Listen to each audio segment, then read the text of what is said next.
జై శ్రీరామ్. శ్రీమాత్రే నమః. శ్రీ గురుభ్యో నమః. 2025 సంవత్సరం మే నెల 15వ తారీఖు నుంచి దేవగురువైన బృహస్పతి ఆయన సంచారాన్ని మారుస్తూ ఉన్నారు. ఇన్నాళ్ళు వృషభ రాశిలో సంచారం చేసిన బృహస్పతి ఇక్కడి నుంచి మే 15వ తారీఖు నుంచి వృషభ రాశి నుంచి మిథున రాశిలోకి ఆయన బంగారు పాదాన్ని మోపుతూ ఉన్నారు. మిథున రాశిలోకి ఆయన ఆగమనము ద్వాదశ రాశుల వాళ్ళకి ఎలాంటి ఫలితాలని ప్రసాదిస్తుంది, ద్వాదశ లగ్నాల వాళ్ళకి ఎలాంటి ఫలితాన్ని ప్రసాదిస్తుంది అన్న విషయాన్ని మనం తెలుసుకుందాము. నవగ్రహాల్లో దేవగురువైన బృహస్పతి మరియు శనీశ్వరుడు వీళ్ళిద్దరి సంచారము కూడా రాశులు మారేప్పుడు ప్రత్యేకతలు ఉంటాయి. ఉదాహరణకి శనీశ్వరుడికి ఏలినాడు శని ఉంటుంది, అర్ధాష్టమ శని ఉంటుంది, అష్టమ శని ఉంటుంది. కొన్ని రాశుల వాళ్ళకి ఏలినాడు శని, కొన్ని రాశుల వాళ్ళకి అర్ధాష్టమ శని, కొన్ని రాశుల వాళ్ళకి ఏలినాడు శని ఇలా ఉంటుంది, అష్టమ శని ఇలా ఉంటుంది. అలానే దేవగురువైన బృహస్పతి ప్రతిసారి రాశి మారేటప్పుడు పుష్కరాలు వస్తాయి, నదులకి పుష్కరాలు వస్తాయి. పుష్కరుడు నదికి ప్రవేశిస్తాడు. ఇప్పుడు మే 15వ తారీఖు నుంచి ఒక 12 రోజుల పాటు సరస్వతి నదికి పుష్కరాలు వస్తాయి. సో అందువల్ల దేవగురువైన బృహస్పతి ప్రతిసారి రాశి మారేటప్పుడు అది కొన్ని ప్రత్యేకతను సంతరించుకుంటుంది. ఈ ప్రత్యేకతలు మీ రాశుల వాళ్ళకి ఎలాంటి ఫలితాన్ని ఇస్తుంది? కాలపురుషుడు కుండలిలో 3వ స్థానం సహజ 3వ స్థానము, బచక్రంలో సహజ 3వ స్థానమైన మిథున రాశిలో దేవగురువైన బృహస్పతి సంచారము. యాక్చువల్గా 3వ స్థానం అనేది మరణకారక స్థానము. మనకి పరాశర సంహిత ప్రకారం బృహస్పతికి మరణకారక స్థానము. కాకపోతే అదే పరాశర హోరాశాస్త్రం చెప్పే విషయం ఏంటంటే 3వ స్థానాల్లో గురు భగవానుడు యొక్క సంచారము సౌభాగ్య యోగాన్ని కూడా ప్రసాదిస్తుంది. సౌభాగ్య యోగం ఎలా ప్రసాదిస్తుందంటే ఆయన ఎప్పుడైనా సరే 3వ స్థానంలో ఉంటే 5వ దృష్టితో 7వ స్థానాన్ని చూస్తాడు, అలాగే 7వ దృష్టితో 9వ స్థానాన్ని చూస్తాడు, అలాగే 9వ దృష్టితో లాభస్థానాన్ని చూస్తాడు. సో అంటే ఆయన దృష్టిలన్నీ మంచి స్థానాల మీద పడుతున్నాయి. ఇప్పుడు 7వ స్థానం సప్తమ స్థానం అంటే వ్యాపారం బాగా సాగుతుంది, వివాహం కాని వాళ్ళకి వివాహం అవుతుంది, అలాగే వైవాహిక జీవితంలో పొరపచ్చాలు ఏమన్నా ఉంటే అవి తొలగిపోతాయి. 9వ స్థానం మీద ఆయన సహజ కాలపురుషుడు కుండలిలో 9వ స్థానానికి అధిపతి, ఆయన ధనుసు రాశికి అధిపతి. 9వ స్థానం మీద ఆయన దృష్టి పెట్టినా కూడా అది చాలా విశేషాంశం. అంటే ఇంకా అదొక లక్ష్మీ యోగం అని మనం చెప్పచ్చు. శ్రీలక్ష్మి యోగాన్ని మనకి కలిగిస్తుంది. అంటే మనకున్న పూర్వపుణ్యం అంతా కూడా వస్తుంది. ఈ జన్మలో మనము ఇంకా ఏం కర్మను మంచి మంచి థాట్స్ ఇస్తారు, ఈ పని చెయ్యి, మీకు ఇన్ని వరాలు వస్తాయి, ఇన్ని బ్లెస్సింగ్స్ వస్తాయని మనకి మైండ్లో మస్తిష్కంలో ఆయన కూర్చొని చెప్తూ ఉంటారు. అలాగే ఆయన లాభస్థానం అంటే ఇక చెప్పక్కర్లేదు, ఫైనాన్షియల్గా బాగా ఉంటుందన్నమాట. అందరితోటి బాగుంటుంది, ఫైనాన్షియల్గా టర్మ్స్ బాగుంటాయి. ఇది మిథున రాశిలో ఉంటూ సహజ కాలపురుషుడు కుండలిలో 3వ స్థానంలో. మళ్ళీ ప్రతి రాశి వాళ్ళకి ఇది మారుతుంది, కానీ సహజ కాలపురుషుడు కుండలిలో 3వ స్థానం అవ్వడం వల్ల ఈ మరణకారక స్థానానికి సింపుల్ కాన్సలేషను ఆయన సౌభాగ్య యోగాన్ని కూడా ప్రసాదిస్తున్నాడు. 2 ఉన్నాయి. సో ద్వాదశ రాశుల వాళ్ళకి, ద్వాదశ లగ్నాల వాళ్ళకి జూపిటర్ యొక్క గురు భగవానుడి యొక్క మిథున రాశి సంచారము ఎలాంటి ఫలితాన్ని ఇవ్వబోతోంది, దీనికి సంబంధించిన పరిహారాలు ఏం చేసుకోవాలి, ఇంకా మనకి బాగోకపోతే దాన్ని తప్పించుకోవడానికి ఏం చేసుకోవాలి, బాగా ఉంటే వాటిని ఇంకా ద్విగుణీకృతం చేసుకోవడానికి ఏం చేయాలి, ఇవన్నీ కూడా ఇప్పుడు మనం పరిశీలిద్దాం. మిథున రాశిలో పుట్టిన వాళ్ళకి మీ రాశిలోనే గురు భగవానుడి యొక్క సంచారం చేస్తూ ఉన్నారు. మీ లగ్నంలోనే గురు భగవానుడి యొక్క సంచారం జరుగుతూ ఉంది. సో బృహస్పతి ఆగమనం మీ రాశిలోకి ఆయన బంగారు పాదాన్ని, అంటే ఇప్పుడు కరెక్ట్గా చెప్పాలంటే మీ మైండ్లో ఆయన ఉన్నారనమాట. మీ మైండ్లో ఆయన ఉండి మిమ్మల్ని డ్రైవ్ చేస్తూ ఉన్నాడు. సో బ్యూటిఫుల్ థాట్స్ మీకు వస్తాయి. మిథున రాశి మిథున లగ్నంలో పుట్టిన వాళ్ళకి చాలా బ్యూటిఫుల్ థాట్ ప్రాసెస్ ఉంటుంది. ఎంత బ్యూటిఫుల్గా ఉంటుందంటే మీకు ఏం చేస్తే మీ జీవితము చాలా బాగా వెళ్తుందో, ఏం చేస్తే మీ జీవితంలో ఉన్న ఇబ్బందుల నుంచి మీరు గట్టెక్కవచ్చు, ఇవన్నీ కూడా ఇప్పుడు గురు భగవానుడు మిమ్మల్ని గైడ్ చేసి తీసుకెళ్తూ ఉన్నాడు. మీరు చేయాల్సిందంతా ఏంటంటే మీ అంతర్వాణిని వినడం చాలా ఇంపార్టెంట్. ప్రతి ఒక్కళ్ళకి అంతరాత్మ ఉంటుంది. అంటే మనం అంతరాత్మ ఉండబట్టే నేను మాట్లాడుతున్నాను, మీరు వింటున్నారు. ఏం చేస్తున్నా మనలో ఉన్న జీవాత్మ మాట్లాడిస్తూ ఉండబట్టే. సో ఈ జీవాత్మ మనకి చెప్తూ ఉంటుంది, మనమే వినడానికి రెడీగా ఉన్నాం. అంటే అసలు చెప్తున్న సంగతి కూడా మనం పట్టించుకునే క్రమంలో కూడా ఉన్నాం. ఎందుకున్నామంటే అంతా ఈ మాయలో పడిపోయి ఉంటాము, అంతా ఈ లౌకిక జీవనంలో పడిపోయి ఉంటాము. సో ప్రశాంతంగా కూర్చోండి, రోజు ఏదో ఒక టైం తీసుకోండి, ఒక అరగంట మీకు మీరు కూర్చోండి, మీ అంతర్గతంగా మీరు ప్రయాణం చేయడానికి ప్రయత్నించండి, ఇన్నర్ ట్రావెల్ చేయండి. చేస్తూ ఉంటే మీ అంతరాత్మ మీతో ఏం మాట్లాడుతుంది, అంతర్వాణి ఏం మాట్లాడుతుందో వినడానికి ప్రయత్నించండి. ఇప్పుడు మాట్లాడే అంతర్వాణి మీ వాణి కాదు, బృహస్పతి మాట్లాడుతున్నది. ఆయన ఏం చెప్తున్నాడో వినడానికి ప్రయత్నించండి. వినే అవకాశం ఉంటుంది డెఫినెట్గా.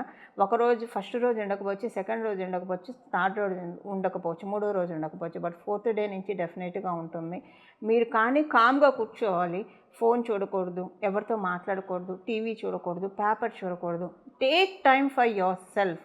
మీకు మీరు టైం కేటాయించుకొని కూర్చోండి ప్రశాంతంగా. మెడిటేషన్ చేస్తూ కూర్చుంటారా, మంత్ర జపం చేస్తూ కూర్చుంటారా, లేదా అలా సైలెంట్గా కూర్చోండి. అలా అంతర్వాణి ఒకటి వినిపిస్తుంది. ఆ అంతర్వాణిలో చెప్తుంది మీరు ఏం పనులు చేయాలి, వేటిల వల్ల మీకు ఇబ్బంది వస్తుంది. ఇవన్నీ కూడా ఇప్పుడు దేవగురువైన బృహస్పతి సాల్వ్ చేయడానికి వస్తున్నాడు. ఈ 1 year స్లాట్ మిస్ అయిపోయిందంటే మళ్ళీ ఆయన మీ దగ్గరికి రావడానికి 12 సంవత్సరాలు పడుతుంది. గురు భగవాన్ ఎప్పుడైనా మన లగ్నంలో ఉంటే, అసలు జన్మజాతకంలో లగ్నంలో ఉన్న, గోచార రీత్యా లగ్నంలో వచ్చిన మిడాస్ టచ్ అని చెప్తాం. పట్టిందల్లా బంగారం చేస్తాడు గురు భగవానుడు. కాకపోతే దానికి కండిషను ఇక్కడ ఏమి అంటే ఆయన ఉచ్చస్థానం కాదు, ఆయన స్వక్షేత్రము కాదు. మిథున రాశి అసలే ముందే గురు భగవానుడికి అంత అనుకూలమైన స్థానం కూడా కాదు. అందువల్ల ఏమవుతుందంటే మీ మిథున రాశిలో ఉండడం వల్ల ఆయనకి మీరు కొంచెం ఆయన్ని మీ అంతర్వాణిని వినడానికి ప్రయత్నించండి, చాలా మంచి ఫలితాలు వస్తాయి. హ్యాపీనెస్ని అయితే ఆయన ఇప్పుడు మీకు ఇస్తున్నాడండి సంవత్సర కాలం పాటు. మళ్ళీ ఇంకొక ఇప్పుడు కనుక మిస్ అయితే మీరు మళ్ళీ 12 సంవత్సరాలు వెయిట్ చేయాలి ఇలాంటి దానికోసము. కానీ ఈ సంవత్సర కాలం పాటు సంతృప్తిని ఇస్తున్నాడు, సంతోషాన్ని ఇస్తున్నాడు. ఈ సంతృప్తి నాకు తెలుసు ఆయన వృషభ రాశిలో ఉండి ఆయన ఆచ్ఛాదన మిథున రాశిలో పడిపోయింది ఆల్రెడీ గత సంవత్సరం నుంచి. గత సంవత్సరంలో ఏదో ఒక టైంలో మీరు డెఫినెట్గా ఇంతకు ముందు మీద పోలిస్తే మేము సంతోషంగా ఉన్నాం, ఇప్పుడు సంతృప్తిగా ఉన్నాం అని అయితే అనుకునే క్షణం డెఫినెట్గా ఉంటుంది. మీ జన్మజాతకం బాగా ఉంటే, మీకు గురుబలం బాగా ఉంటే యాక్చువల్గా వృషభ రాశిలో అంటే ఈ గత సంవత్సర కాలం పాటు అనుకొని ఉండొచ్చు, లేదా కనీసం 1-2 మూమెంట్లు అయితే మీరు డెఫినెట్గా అమ్మయ్య సంతృప్తిగానే ఉన్నాము అని అయితే ఇంతకు ముందుతో కంపేర్ చేస్తే ఇప్పుడు ఫార్ బెటర్, మచ్ బెటర్ అని అయితే డెఫినెట్గా అనుకుంటారు మిథున రాశి మిథున లగ్నంలో పుట్టిన వాళ్ళు. ఒకవేళ అలా మీరు అనుకొని ఉంటే డెఫినెట్గా ఇప్పుడు మీకు మీదికి పాయింట్ మీరు ఇంకా అన్వయం చేసుకోవచ్చు. ఎంత హ్యాపీనెస్ ఉంటుందంటే కారణం తెలియదు, మీ హ్యాపీనెస్కి కారణం మీకు తెలియదు. మేబీ మీ చుట్టూ ఉన్న పరిస్థితులు చక్కబడడం వల్ల కావచ్చు, లేదా మీరు కమ్యూనికేషన్ విషయంలో మీకు చాలా హాయిగా మీకు చాలా బాగా ఉన్నందుకు ఏదో ఒక రకంగా సంతృప్తిని, ఆనందాన్ని గురు భగవానుడు మీకు ప్రసాదిస్తూ ఉన్నాడు. గురు భగవానుడు ఇచ్చే సంతృప్తి, ఆనందం అనేది మనం వెలకట్టలేము.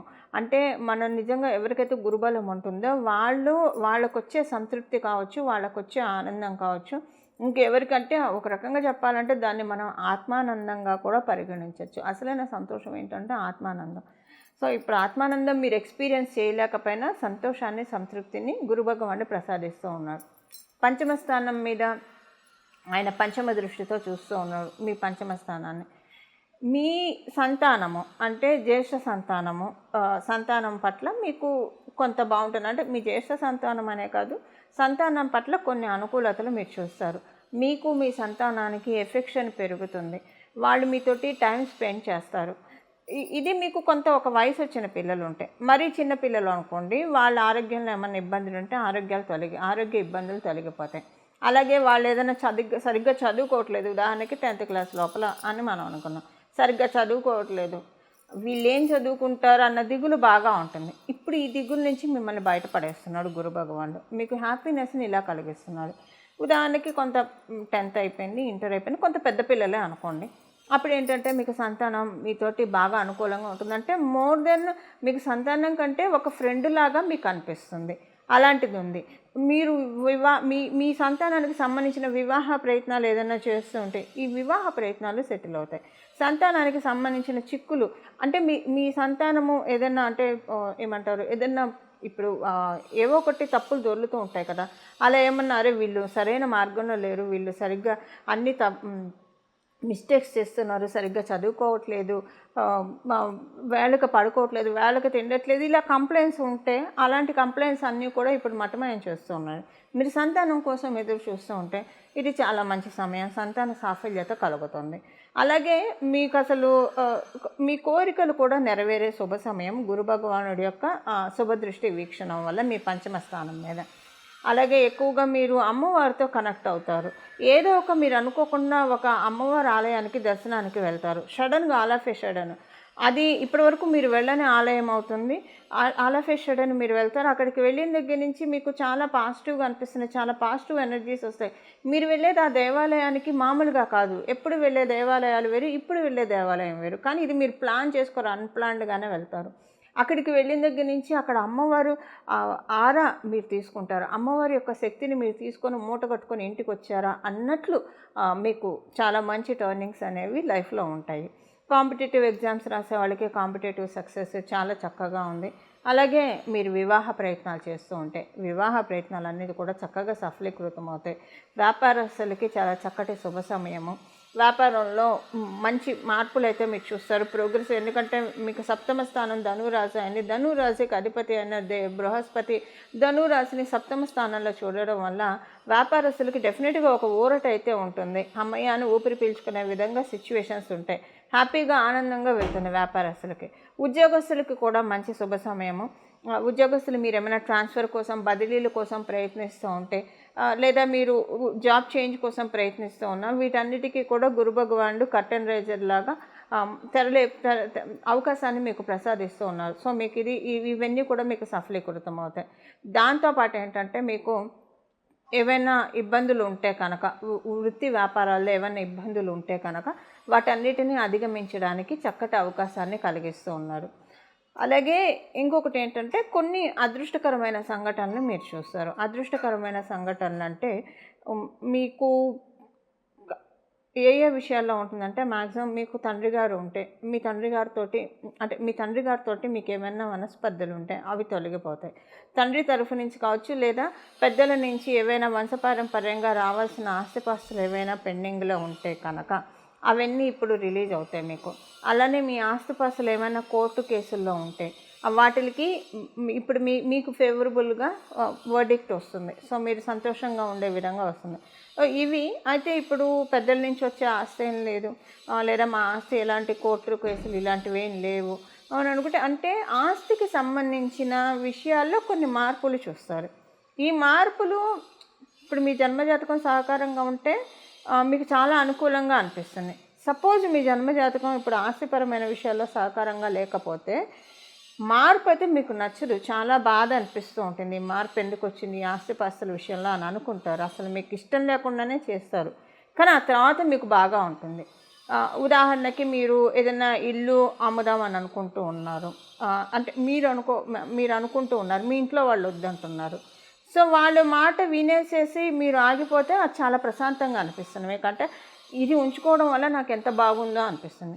వయసు వర్త మీ ఇంట్లో వాళ్ళు అమ్మేయమంటున్నారు, మీరు వద్దు ఉంచుకుందాను హోల్డ్ పెడుతున్నారు, అవసరం లేదు అమ్మద్దు అని చెప్పి. అప్పుడు మీరు అమ్మాల్సి వచ్చినప్పుడు చాలా పెయిన్ఫుల్గానే ఉంటుంది. ఈ 1 ఇయర్లో అమ్మాల్సి వస్తారు, కానీ చాలా పెయిన్ఫుల్గానే అమ్ముతారు, బాగా బాధపడతారు. కానీ ఆ తర్వాత అది అమ్మిన తర్వాత మీకు అర్థమవుతుంది అది అమ్మి ఎంత మంచి పని చేస్తామో. మీరు ఉంచుకున్నది ఇల్లు కాదు, నెత్తి మీద నిప్పులు కుంపటేమో అన్నట్లు మీకు అనిపిస్తుంది. ఎందుకంటే దానివల్ల మీకు అంటే అది ఒక్కసారి మీరు అమ్మేసేసి, అంటే మీరు ఇలా ఉంటే ఈ కండిషన్లో ఉంటేనే ఆ తర్వాత మీకు ఎంత మంచి మార్పులు వస్తాయో మీరు చూస్తారు. సో ఇలా ఏం లేదు మాకు, అంటే మామూలుగానే అమ్ముదాం అనుకుంటున్నాం, మా ఇంట్లో అందరం అమ్ముదాం అనుకుంటున్నాము, మాకు అసలు అలాంటి మనస్పర్ధలు ఏం లేవు, లేదా కొనాలనుకున్నా అందరం మేము యూనిటీగా ఉన్నాం, కొనాలని అనుకుంటున్నాం అన్నప్పుడు అప్పుడు మీకు ఈ పాయింట్ అప్లికేబిలిటీ ఉండదు. మీరు అమ్మాలనుకుంటే అమ్మగలుగుతారు, కొనాలనుకుంటే కొనగలుగుతారు. అది ఎందుకంటే ఆల్రెడీ మీరు ఈ ప్రయత్నంలో ఉంటే కనుక మీకు మీ 4th హౌస్ స్ట్రాంగ్గా ఉంటే వీటికి చక్కటి అనుకూలతల్ని మీకు కలిగిస్తూ ఉన్నారు. అలాగే 9th హౌస్ మీద ఆయన నవమ దృష్టితోటి మీ నవమ స్థానాన్ని చూడడం అనేది మంచిది, లక్ష్మీ యోగం అని చెప్తాము. మీరు ఎక్కువగా శుక్రవారాలు సాయంత్రం పూట మహాలక్ష్మి అమ్మవారి టెంపుల్కి వెళ్ళడానికి ప్రయత్నించండి. ఇది మీకు బోనస్ టిప్, బోనస్ రెమెడీ అనుకోండి. ప్రతి శుక్రవారం సాయంత్రం పూట మహాలక్ష్మి అమ్మవారి ఆలయానికి వెళ్ళి రావడం వల్ల మీరు ఒక 3-4 వారాలు గడిచాక చూడండి, కొన్ని ప్రశాంతత, కొంత ఊరటైతే డెఫినెట్గా ఆర్థిక పరిస్థితుల్లో కలుగుతుంది. ఆల్రెడీ మీరు ఆర్థికంగా బాగా ఉన్నారు. మీకు ఏవేవైతే డిజైర్స్ ఉన్నాయో అవన్నీ కూడా 1 by 1 మొత్తం లిస్ట్ అవుట్ చేసి అవన్నీ కూడా నెరవేరడం అనేది మీకు జరుగుతుంది. ఇది మిథున రాశి, మిథున లగ్నంలో పుట్టిన వాళ్ళకి బృహస్పతి సంచార ఫలితాలు. మిథున రాశిలో ఆయన సంచారము అన్ని రాశుల వాళ్ళకి యోగించే విధంగా ఉండడానికి దత్తాత్రేయ స్వామి వారి ఆరాధన చేయాలి. మీకు వీలైతే గురు చరిత్ర పారాయణం చేయడము, అలాగే గానుగాపూరు ఇలాంటి దత్తపీఠాన్ని దర్శించడము, కురుపురం ఇలాంటి దత్తపీఠాన్ని దర్శించడము. ఒకవేళ దర్శించడం కుదరకపోయినా సరే దత్తుడి యొక్క ఆరాధన ఎక్కువగా చేసుకోవడము, దత్త చరిత్ర పారాయణం చేయడానికి ప్రయత్నించండి, చాలా మంచిది. ప్రతిరోజు కూడా ఈ నామం, ఇప్పుడు మనం తెలుసుకోబోయే నామము సర్వకాల సర్వావస్థలందు కూడా చేసుకోవచ్చు. అంటే మీరు ఏ కండిషన్లో ఉన్నా సరే నామజపానికి తప్పు ఉండదు. కాబట్టి ఇప్పుడు మనం తెలుసుకోబోయే నామాన్ని ప్రతిరోజు కూడా మనసులో జపించుకుంటూ ఉంటే, మీరు ఏ పని చేస్తూ ఉన్నా మనసులో జపించుకుంటూ ఉంటే కనుక గురు భగవానుడి యొక్క మిథున రాశి సంచారంలో ఆయన బచక్రంలో 3వ స్థానంలో ఉంటూ ఇచ్చే సౌభాగ్య యోగాన్ని మనందరం కూడా అందుకోవచ్చు. ఇప్పుడు ఆ నామం ఏంటో మనం చూద్దాం. దత్తం భజే గురు దత్తం భజే అత్రి అనసూయ పుత్ర దత్తం భజే. దత్తం భజే గురు దత్తం భజే అత్రి అనసూయ పుత్ర దత్తం భజే. దత్తం భజే గురు దత్తం భజే అత్రి అనసూయ పుత్ర దత్తం భజే. ఈ నామాన్ని జపించుకుంటూ ఉంటే కనుక చాలా అంటే చాలా చక్కటి ఫలితాన్ని గురు భగవానుడు మనకి ప్రసాదిస్తాడు. ఇలా మనమందరం కూడా గురు భగవానుడి యొక్క కృపకి పాత్రలవుతూ గురు భగవానుడు జ్ఞానాన్ని కలిగిస్తాడు. జ్ఞానం వల్ల ఏంటంటే అజ్ఞానం అనే చీకట్లు తొలగిపోతాయి. ఎప్పుడైతే అజ్ఞానం అనే చీకట్లు వీడిపోతాయో మన జీవితంలో సుఖ సంతోషాలు సమృద్ధిగా ఉంటాయి. వాటికి ఎప్పుడూ కొదవ ఉండదు. ఇలా మన జీవితాన్ని జ్ఞాన సముపార్జనతోటి, జ్ఞానార్జనతోటి మన జీవితాన్ని మనందరం కూడా నడుపుకోవాలని చెప్పి, జ్ఞానధనంతో అజ్ఞానం మన అంధకారాన్ని రూపుమాపాలని చెప్పి నేను కూడా మనందరి తరఫున మనస్ఫూర్తిగా శిరస్సు వంచి దత్తాత్రేయ స్వామి వారిని వేడుకుంటూ, శ్రీ గురుదత్త, జై గురుదత్త, శ్రీ దత్త శరణం మమ, మంగళం, నమో భగవతే వాసుదేవాయ.